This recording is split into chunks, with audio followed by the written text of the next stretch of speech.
Hello, नमस्कार। स्वागत है आपका हमारे यूट्यूब चैनल पर। तो फ्रेंड्स, आप सभी को पता है हमारे यूट्यूब पर 1000 सब्सक्राइबर होने के उपलक्ष्य में मैंने आपसे बोला था कि मैं आपके लिए 100 क्वेश्चनों की सीरीज लेकर के आऊँगा। तो आज आपका पार्ट फर्स्ट रहने वाला है। ठीक है, तो देखिए, जो क्वेश्चन मैं आपको आज लेकर के आया हूँ इसमें बहुत सारे क्वेश्चन ऐसे होंगे जिन्हें आप ऑलरेडी जानते होंगे और बहुत सारे ऐसे भी क्वेश्चन मिलेंगे जिनके बारे में आपको नहीं पता है।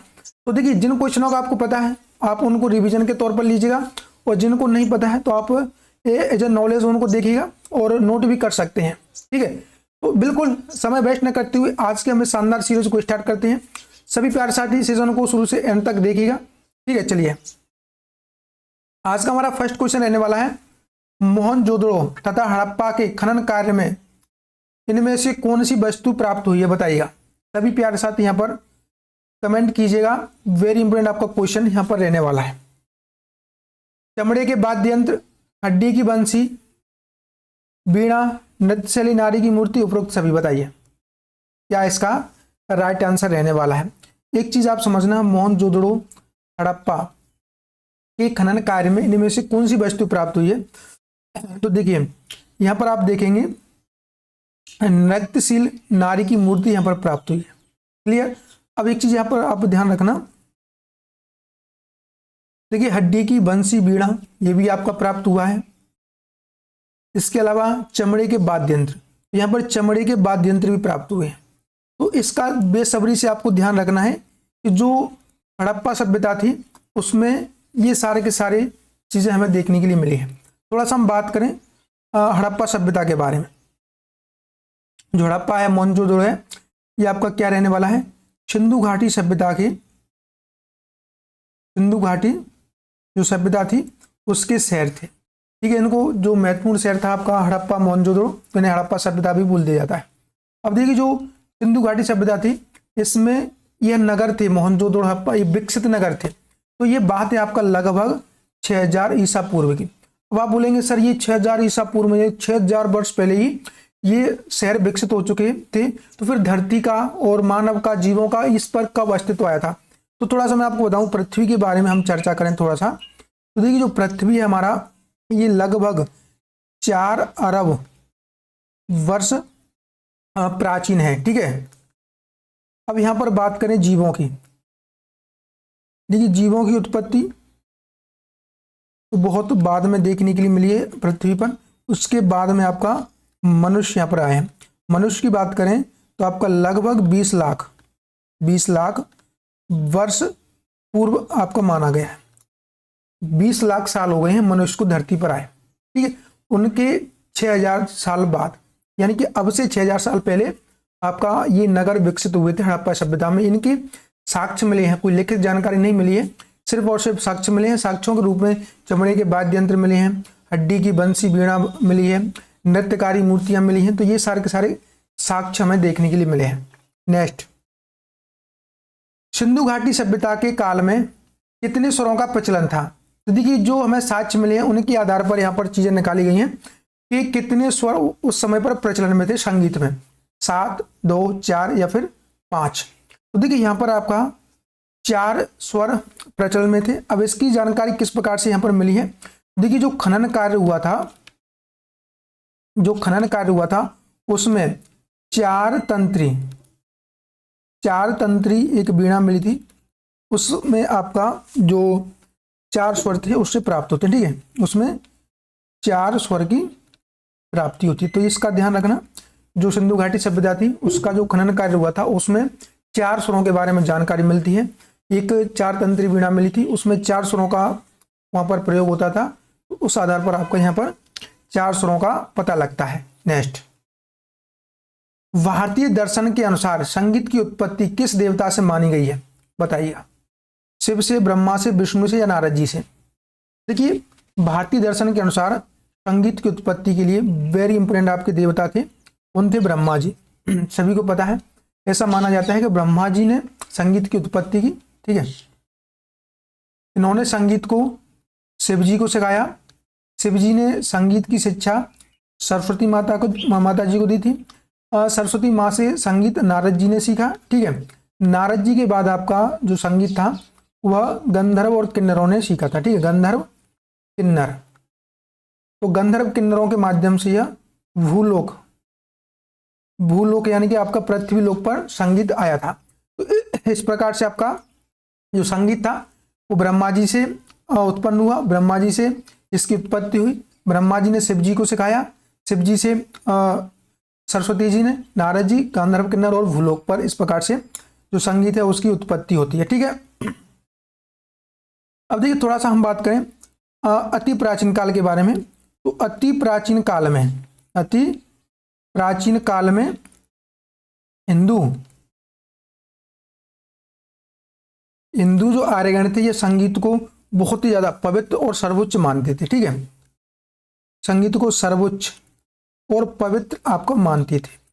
क्लियर, तो ध्यान रखना। नेक्स्ट, संगीत की अधिष्ठात्री देवी किसको माना जाता है बताइए? लक्ष्मी, सरस्वती, पार्वती, सुरविंदता, बताइए। वेरी इंपॉर्टेंट क्वेश्चन है आपका। तो देखिए, संगीत की अधिष्ठात्री देवी आपका पार्वती जी को माना जाता है। ऐसा माना जाता है कि जो पार्वती जी हैं इन्होंने छठवें राग की यहाँ पर विकास किया था, उसका नाम था आपका कौशिक। ठीक है, अब 5 राग आपका, 5 राग शिव जी के 5 मुख से उत्पन्न हुए हैं। ठीक है, उसके बाद जो छठवां राग था वह माता पार्वती के द्वारा उत्पन्न किया गया था। ठीक है, तो इस प्रकार से आपका पार्वती जी ने कौशिक राग की उत्पत्ति की थी। क्लियर। नेक्स्ट, छठवां राग, पार्वती ने किस राग की रचना की थी बताइए? अभी हम चर्चा कर ही चुके हैं। तो पार्वती जी ने आपका कौशिक राग की रचना की, जो कि आपका छठवां राग था। ठीक है, कौन से नंबर का था? तो ये छठवां नंबर का राग था। चलिए, देखिए हम क्वेश्चनों को जल्दी जल्दी करेंगे क्योंकि ये हम बिल्कुल रैपिड फायर की तरह इन क्वेश्चनों को हम कवर करेंगे। विश्व का प्राचीनतम अवनद्य वाद्य किसे माना जाता है? डमरू, मृदंग, पखावज या खोल? देखिए, अवनद्य वाद्य की बात हो रही है तो इसका मतलब होता है पीट करके बजाए जाने वाले वाद्य। ठीक है, पीट कर बजाए जाने वाले वाद्य, तो पीट कर बजाए जाने वाले वाद्य या फिर चमड़े वाले वाद्य। ठीक है, तो अब ये कौन सा है आपको पता ही होगा, डमरू। ठीक है, किससे संबंध रखते हैं डमरू जी? तो ये शिव जी से। ठीक है, डमरू शिव जी के द्वारा बजाया जाता था। नेक्स्ट, विश्व का प्राचीनतम सुशिर वाद्य कौन सा है बताइए? शहनाई, बंसी, पुंगी या नादस्वरम? सुशिर वाद्य आपको पता है यह हवा के द्वारा, ठीक है, वायु के द्वारा इसमें ध्वनि उत्पन्न की जाती है। तो देखिए, सबसे प्राचीन अगर बात करेंगे तो बंसी था। यह भगवान कृष्ण के संबंधित था, भगवान कृष्ण इनको बजाते थे। ठीक है, और इसमें देखिए थोड़ा सा चर्चा करें, इसको आपका मुरली भी कहते हैं, बंसी भी कहते हैं, बांसुरी भी कहते हैं, इनके अन्य नाम हैं। क्लियर। नेक्स्ट, ऋग्वेद के मंत्रों को गाने की विधि किस वेद में दी गई है? अब देखिए, ऋग्वेद के मंत्रों को गाने की विधि, अब आपको पता है संगीत का जो गायन का रूप मिलता है वो सामवेद में मिलता है। ठीक है, इसमें मिलता है सामवेद में। तो सामवेद की 2 शाखाएं थी। ठीक है, कौन कौन सी थी? आर्चिक और गान। जो आर्चिक शाखा थी इसमें ऋग्वेद की, जो ऋग्वेद था, ऋग्वेद की ऋचाओं को मंत्र भी कहते हैं, ऋचाओं का संग्रह था। ठीक है, तो जो गान था इसमें ऋचाओं का गे रूप था, ऋचाओं का गे रूप। ध्यान रखना, जो मैं बोल रहा हूं उस पर ध्यान देना। सामवेद दो भागों में विभाजित था, आर्चिक और गान। आर्चिक में आपका ऋग्वेद की जितने भी मंत्र थे उनका स्टोरेज आप कह सकते हैं। ठीक है, स्टोरेज था। और गान में, गान से पता लग रहा है गे, यानी कि जो मंत्र थे, जो ऋचाएं थी, उनका किस प्रकार से उनको गाना है, ये सारी की सारी जानकारी गान में मिलती है। तो ठीक है, दूसरा भाग था गान। तो इस प्रकार से आपका यहाँ पर चीजें रहने वाली हैं। क्लियर। नेक्स्ट, जीविका प्राप्त करने हेतु वेदांगों को पढ़ाने वाले शिक्षक को वैदिक मनुस्मृति में क्या कहा जाता था बताइए? वेरी इंपोर्टेंट क्वेश्चन है आपका, तो सभी प्यारे साथी कमेंट जरूर कीजिएगा। देखिए, वेदांगों को पढ़ाने वाले शिक्षक को क्या कहते थे? आचार्य, उपाध्याय, प्राचार्य या गुरु? तो इनको आपका उपाध्याय बोला जाता था। ठीक है, उपाध्याय। अगर आपसे कभी कोई पूछे संगीत का पहला संगीत का पहला ग्रंथ या किताब, तो आपको लगाना है सामवेद। ठीक है, ये क्वेश्चन आपका अक्सर बन सकता है। संगीत का पहला ग्रंथ या पहला वेद आपका सामवेद को बोला जाता है। नेक्स्ट, 48 वर्षों तक शिक्षा प्राप्त करने वाले व्यक्ति को वैदिक काल में क्या कहकर पुकारते थे, बताइए। 48 वर्षों तक शिक्षा प्राप्त करने वाले व्यक्ति को वैदिक काल में क्या कहकर पुकारते थे? रुद्र, श्रांतक, विक्रम या आदित्य? तो इसको आपका आदित्य बोला जाता था। ठीक है, ऑप्शन नंबर डी इसका राइट आंसर। नेक्स्ट, वैदिक काल में यज्ञ हेतु अनिवार्य माना जाता था मानसगान, सामगान, प्रबंधगान या ध्रुपद गान? तो देखिए, वैदिक काल में यज्ञों के लिए सामगान महत्वपूर्ण माना जाता था। क्लियर, आपका सामगान, जो सामगान था इसको ब्राह्मण भी गाते थे और क्षत्रिय ब्राह्मण दोनों ही इसका गायन करते थे। अगर कोई युद्ध के नजरिए से अगर यज्ञ करवाते थे तो वो क्षत्रिय के द्वारा गायन होता था। अगर कोई अदर के लिए धार्मिक प्रवृत्ति की धार्मिक दृष्टि से तो ब्राह्मण उसका गायन करते थे। तो इस प्रकार से ब्राह्मण और क्षत्रिय दोनों ही साम गायन गाया करते थे यज्ञों के अवसर पर। आर्चिक तथा गान किसके भाग हैं? देखिए, अभी हम इस पर डिस्कस कर ही चुके हैं, प्रबंध के, ऋग्वेद के, सामवेद के या ध्रुपद के। तो आर्चिक और गान यह सामवेद के दो भाग हैं। आपको पता है, आर्चिक ऋचाओं का स्टोरेज होता है और गान ऋचाओं का गेय रूप होता है ऋग्वेद की ऋचाओं का। साम गायक को क्या कहा जाता है? आदित्य, रुद्र, उदगाता या फिर अध्वकर्ता? देखिए, साम गायक होते हैं इनको आपका उदगाता कहते हैं। ठीक है, क्लियर। नेक्स्ट, गीत के लिए ऋग्वेद में क्या संज्ञा दी गई है?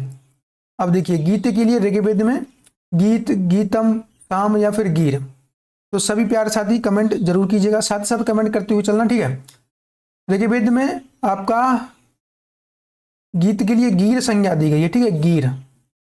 नेक्स्ट, वैदिक काल में तंत्री वाद्यों को किस नाम से पुकारते थे? ये तो वेरी इंपोर्टेंट क्वेश्चन है आपका। वैदिक काल में तंत्री वाद्यों को किस नाम से पुकारते थे? तो ये तो वीणा के नाम से इनको पुकारा जाता था।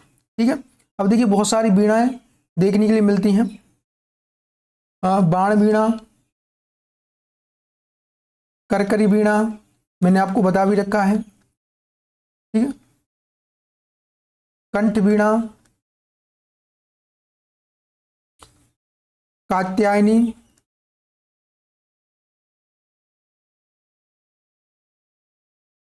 रावड़ी वीणा, गोसवती, महती।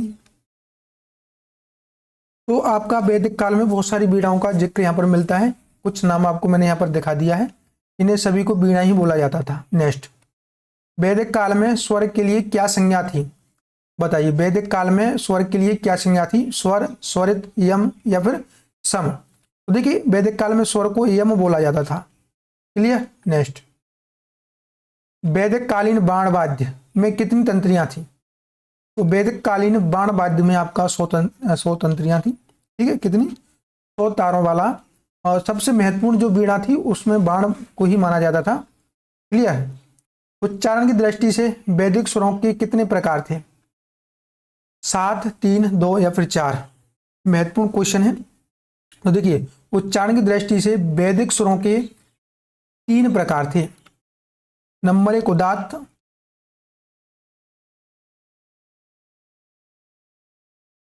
अनुदात्त और स्वरित।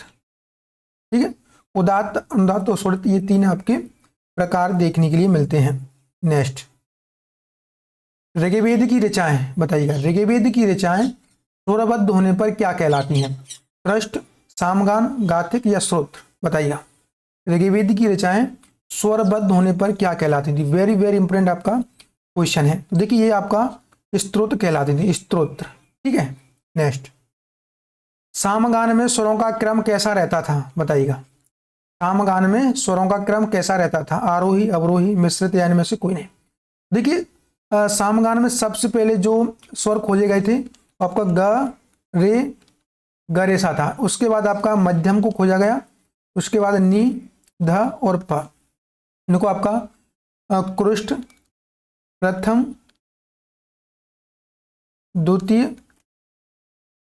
तृतीय, चतुर्थ, मंद्र, अतिस्वर। ठीक है, इस प्रकार से आपका जो स्वरों का खोज हुआ था। तो आपका देखिए किस प्रकार का आपको क्रम दिखाई दे रहा है, ग रे सा। तो ग रे सा क्या है आपका, म ग रे सा, तो ये क्या है, अवरोही क्रम है। ठीक है, आरोही होता है आपका चढ़ता हुआ, अवरोही होता है आपका उतरता हुआ। तो किस प्रकार का क्रम है, अवरोही क्रम। क्लियर। नेक्स्ट, सामवेद के उपवेद का नाम है बताइए। मैं बता चुका हूं आपको, सभी के सभी कमेंट जरूर कीजिएगा। गंधर्व वेद, धनुर्वेद, आयुर्वेद, शिल्प वेद। तो सामवेद के उपवेद का नाम है आपका गंधर्व वेद। ठीक है, जो कि आपका संगीत से संबंधित था। क्लियर। नेक्स्ट, अगर आपसे कभी पूछ ले कि जो गंधर्व वेद था इसकी रचना किसने की थी, तो इसकी रचना आपका नारद जी के द्वारा की गई थी। नेक्स्ट, सामगान के मुख्य भाग को क्या कहा जाता है बताइए, वेरी इंपॉर्टेंट क्वेश्चन है आपका।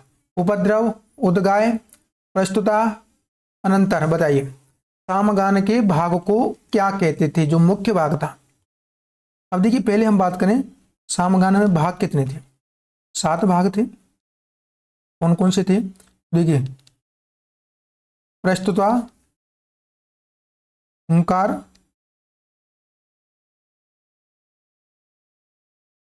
उद्गीत, प्रत्याहार, उपद्रव, निधान, प्रणव। ठीक है, तो ये आपके 7 भाग थे। इनमें सबसे अगर मुख्य भाग की आपसे बात करें तो उपद्रव। ठीक है, उपद्रव इनमें सबसे मुख्य भाग था और सबसे अंतिम भाग आपका निदान था। क्लियर। नेक्स्ट, वैदिक संगीत कितने भागों में बटा था, वैदिक संगीत कितने भागों में बटा था, 3, 4, 7 या फिर 9। तो सभी कमेंट जरूर कीजिएगा। आपको मैंने अभी बता दिया था, तो वैदिक संगीत आपका 7 भागों में बटा था। ठीक है, वैदिक काल में संगीत को क्या संज्ञा दी गई है, गायन, शिल्प, कुतुब या फिर शाम। जो वैदिक काल में संगीत को आपका शिल्प की संज्ञा दी गई है। देखिए मैं आपसे बोल रहा हूं, कुछ क्वेश्चन आपको ऐसे भी मिलेंगे जो आपने पहली बार देखे होंगे, कुछ क्वेश्चन आपको ऐसे भी मिलेंगे जो आप ऑलरेडी हमारी क्लासेस में देख चुके हैं। 36 वर्ष तक शिक्षा ग्रहण करने वाले व्यक्ति को वैदिक काल में क्या कहा जाता था, वसु, आदित्य, अरुण, रौद्र। बताइए। देखिए अभी हमने क्या देखा था, 48 साल तक। अभी 36 साल तक को आपका क्या बोला जाता है, रुद्र। ठीक है, क्या बोलते हैं, रुद्र। बृहत, बैरू, बैराज, कांकवर, रथ्यंतर। ठीक है, ये हमने रथ्यंतर आप कीजिए, रथ्यंतर, ज्येष्ठ, भारुंड, वामदेव आदि किसके प्रकार हैं। तो ये हमने कल कर रखा है। क्वेश्चन बहुत अच्छा है और हम इसको हमारी क्लासेस में कर चुके हैं। तो सभी कमेंट करके बताइएगा इसका राइट आंसर क्या रहने वाला है। तो ये आपके सभी के सभी सामगान के प्रकार हैं।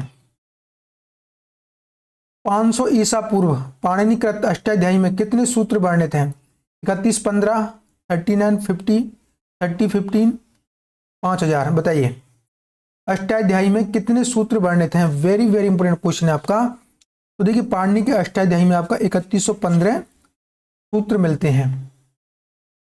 महर्षि याज्ञवल्क्य द्वारा रचित याज्ञवल्क्य स्मृति में कुल कितने श्लोक हैं, वेरी इंपोर्टेंट क्वेश्चन है। देखिए मैं आपको बिल्कुल सारी की सारी चीजों को जीरो से लेके चल रहा हूं। जब आपका एग्जाम होगा तो आप अपने आप को उस जगह पर पाएंगे जहां आपका एग्जाम आपके पास होगा, और बिल्कुल जो क्वेश्चन आप पढ़ेंगे वो बिल्कुल आपको ऐसा लगेगा ये क्वेश्चन तो हमने ऑलरेडी पढ़ चुके हैं।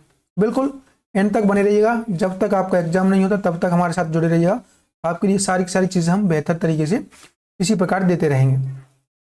तो देखिए इसमें आपका कुल कितने श्लोक रहने वाले हैं, सभी प्यारे साथ यहां पर कमेंट करके जरूर बताइए।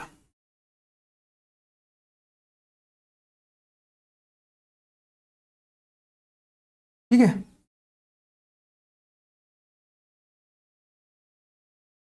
इसका राइट आंसर आपका क्या रहने वाला है, सभी कमेंट जरूर कीजिए जल्दी जल्दी।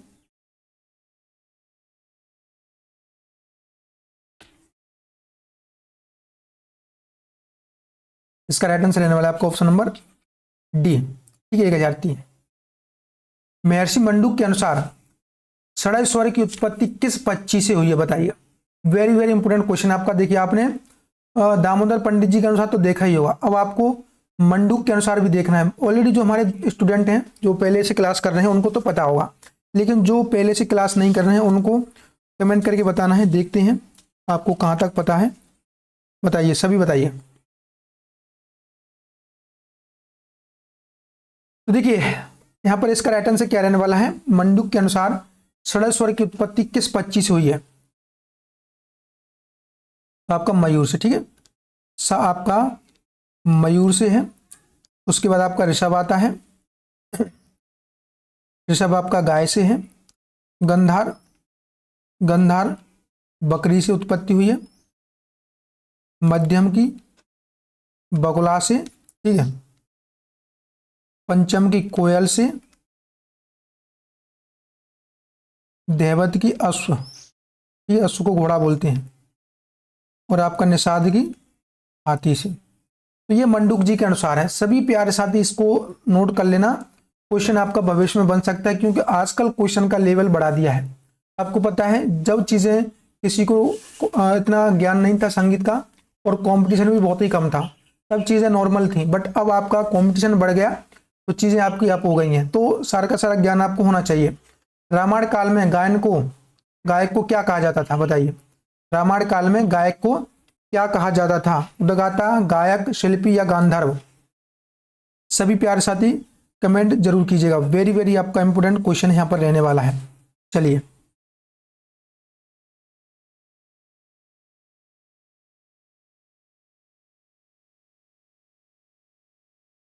बताइए। ठीक है, तो क्या कहते थे आपका, शिल्पी। रामायण काल में गायक को शिल्पी बोला जाता था। नेक्स्ट, रामायण में कितने श्लोक संकलित थे बताइए।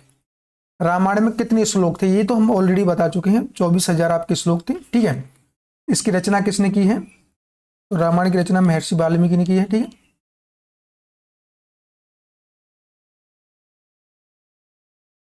क्लियर। नेक्स्ट, महाभारत में कितने श्लोकों का संकलन है बताइए। महाभारत में आपका 1,00,000 श्लोक हैं। इसको आपका महाकाव्य, ठीक है, महाकाव्य बोला जाता है। क्लियर। चलिए नेक्स्ट, नारदी शिक्षा, संगीत मकरंद, पंचम संहिता तथा राग निरूपण आदि ग्रंथ किसने लिखे हैं।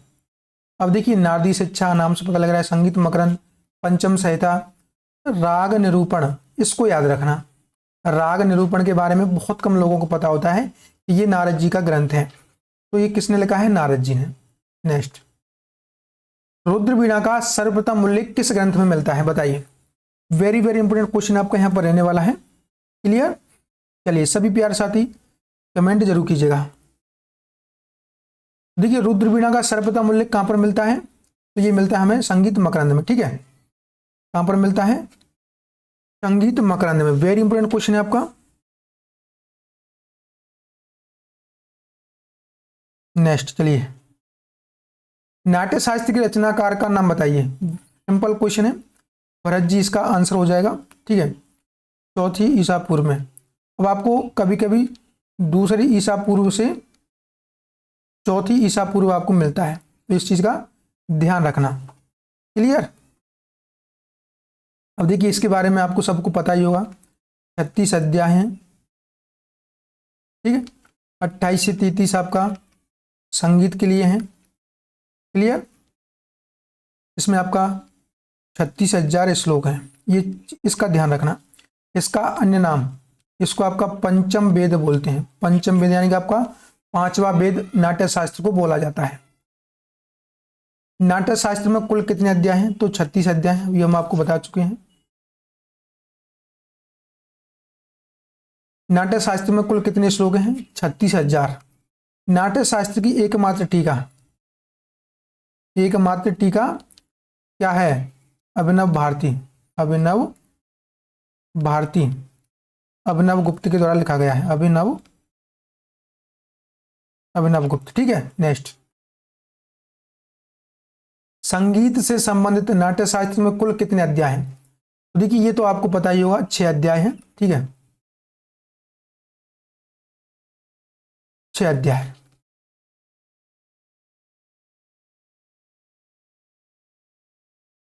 28 से 33।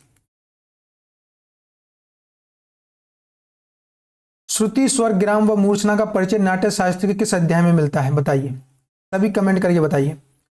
28, 29, 33 या फिर 32। तो देखिए थोड़ा सा हम बात करें 28वें अध्याय में क्या मिलता है। तो इसमें आपका देखिए वाद्यों के 4 प्रकार मिलते हैं।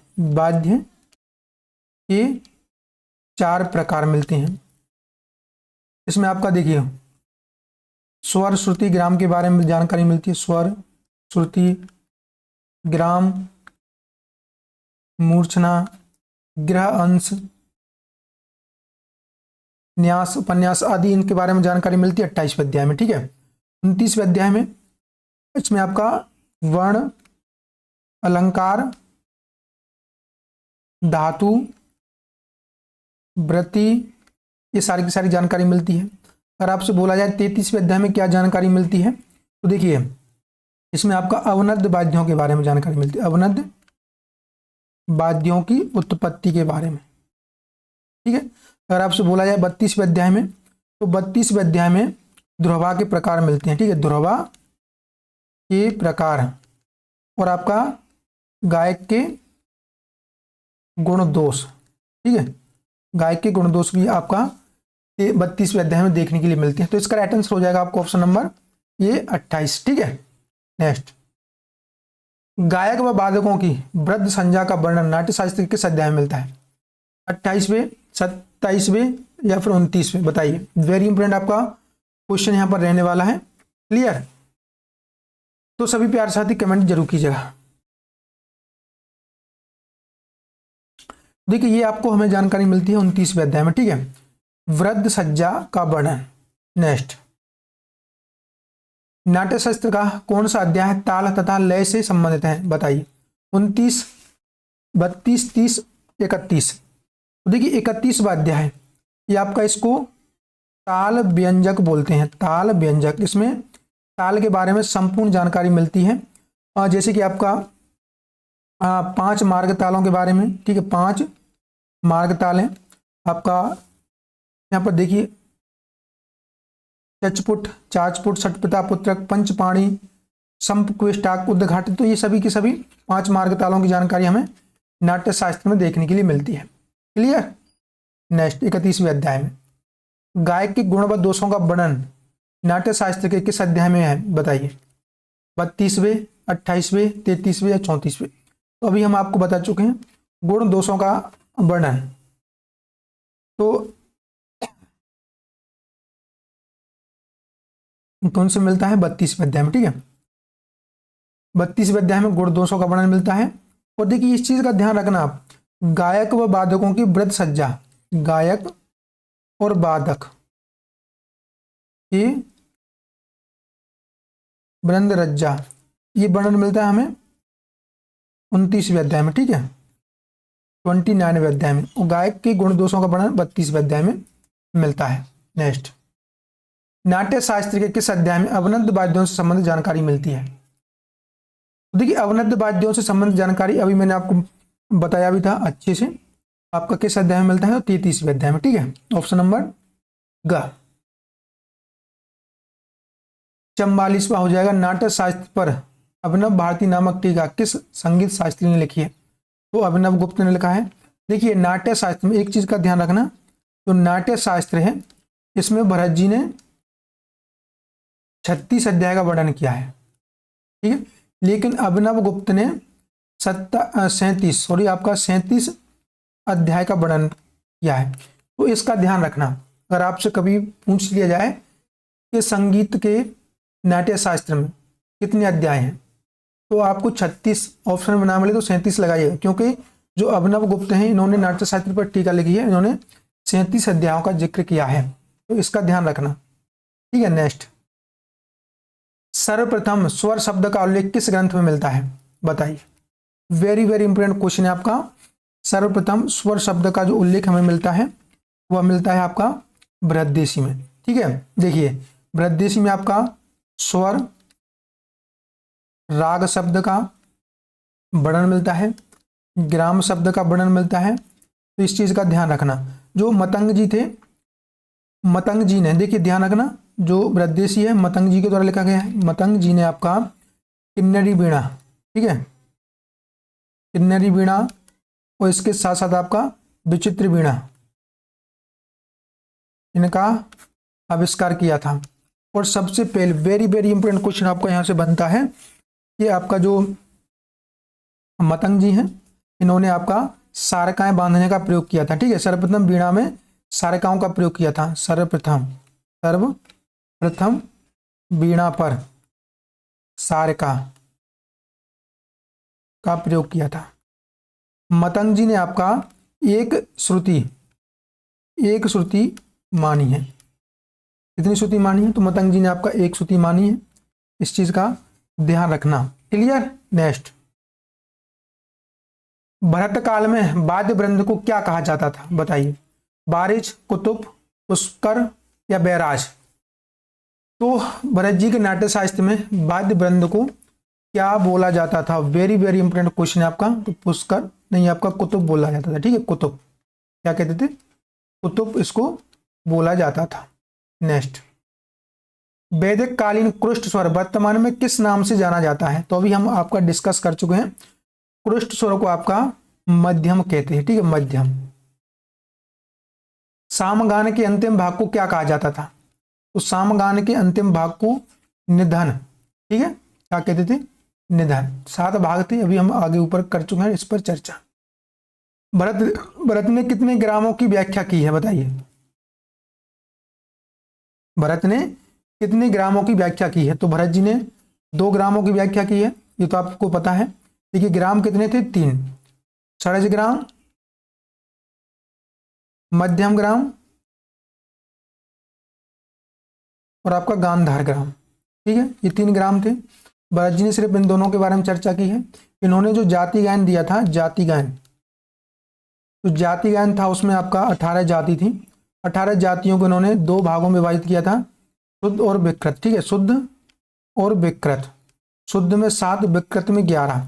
अब देखिए आपका जो शुद्ध था इसको भी इन्होंने 2 भागों में, षडज ग्राम और मध्यम ग्राम। तो सिर्फ इन्होंने 2 ही तो जाति मानी थी, 2 ही ग्राम माने थे, षडज ग्राम और मध्यम ग्राम। षडज ग्राम में 4, मध्यम ग्राम में 3 शुद्ध जाति। यहाँ पर आपका विकृत, षडज और मध्यम, षडज में 3 और मध्यम में आपका 8।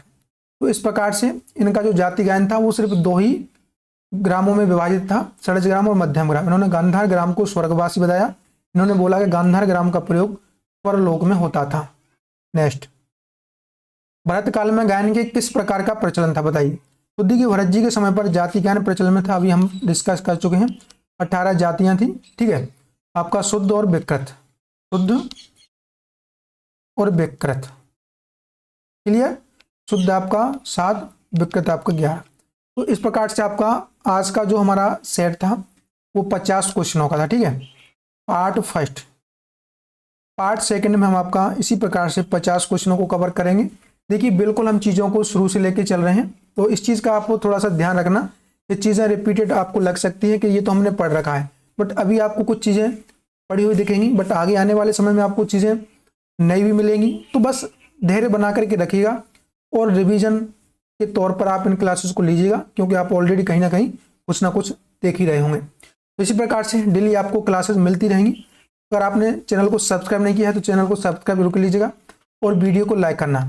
इस क्लास की PDF पाने के लिए, बेहतरीन क्वेश्चन के लिए आप टेलीग्राम को ज्वाइन कर लीजिएगा। टेलीग्राम पर आपको यह PDF मिल जाएगा। तो आज के लिए इतना ही, मिल लेते हैं नेक्स्ट वीडियो में। जब तक के लिए जय हिंद, जय भारत।